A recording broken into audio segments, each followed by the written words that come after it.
சொல்றாங்க. அது யாருன்னு சொல்லுங்க? நானே சொல்றேன். ஒரு அப்பாவும் ஒரு பையன். ஒரு நாள் அந்த பையன் சொன்னா, அப்பா அப்பா அதோ தெரியுது பாருங்க ஒரு மலை, அந்த மலைக்கு போகலாமா அப்படின்னு சொன்னானா. பையன் ஆசைப்பட்டானே, போன்னு சொல்லிட்டு போனாங்க. எப்படியோ நடந்து போய் சேர்ந்துட்டாங்க. சேர்ந்த பிறகு அவனும் சந்தோஷத்துல ஏத்தாப்புல இருக்க மலையை பத்தி அப்பான்னு கத்துனானா. அந்த மலையும் அப்பான்னு திருப்பி சொல்லிச்சான். அந்த அவன் சிரிச்சுக்கிட்டே அவங்க அப்பா கிட்ட போய் சொன்னானா, அப்பா அப்பா அதோ ஒரு மலை இருக்கு பாருங்க, அந்த மலை என்கிட்ட பேசுது அப்படின்னு சொன்னான்.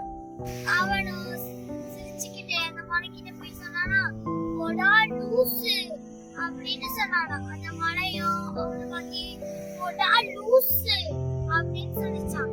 அந்த அவன் அந்த மலை பத்தி போடா நாயி அப்படின்னு சொன்னானா. அந்த மலையும் அவனை பத்தி போடா நாயி அப்படின்னு சொல்லிச்சான். அந்த அவனும் அழுதுகிட்டே அவங்க அப்பா கிட்ட போய் சொன்னானா, அப்பா அப்பா அந்த மலையை பத்தி லூசு நாயின்னு சொல்லுது அப்படின்னு சொன்னானா. அந்த அவங்க அப்பாவும் அவனுக்கிட்ட சொன்னாங்க, நீ போய் சொல்லு, நீ ஒரு அறிவாளி, நீ ஒரு புத்திசாலின்னு எல்லாம் சொல்லு அப்படின்னு சொன்னாங்க. அவனும் சிரிச்சுக்கிட்டே அங்க போய் சொன்னானா, நீ ஒரு அறிவாளி அப்படின்னு சத்தம் போட்டு சொன்னானா. அந்த மலையும் அவனை பத்தி நீ ஒரு அறிவாளி அப்படின்னு சொல்லிச்சான். அந்த அவன் நீ ஒரு புத்திசாலி அப்படின்னு சொன்னானா. அந்த மலையும் அவனை பத்தி நீ ஒரு புத்திசாலி அப்படின்னு சொல்லிச்சான்.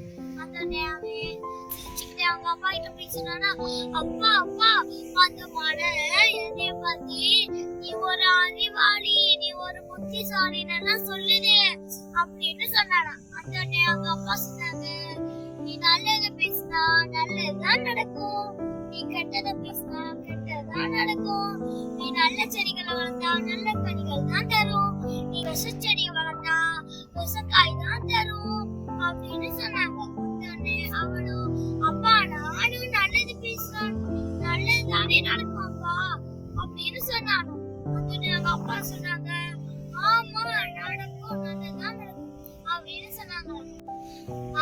அப்பா அப்பா நம்ம வீட்டுக்கு போலாமா அப்படின்னு சொன்னானா. அவங்க அப்பா போலாமே அப்படின்னு சொல்லிட்டு அவங்க அப்பா கைய பிடிச்சுக்கிட்டு ஆடி பாடி விளையாடிக்கிட்டு எல்லாம் போனானா. இந்த கதையில உங்களுக்கு என்ன புரிஞ்சது? நம்ம நல்லதை பேசினா நல்லதுகள் தான் நடக்கும். நீங்களும் நல்லதை பேசுங்க, சந்தோஷமா வாழுங்க.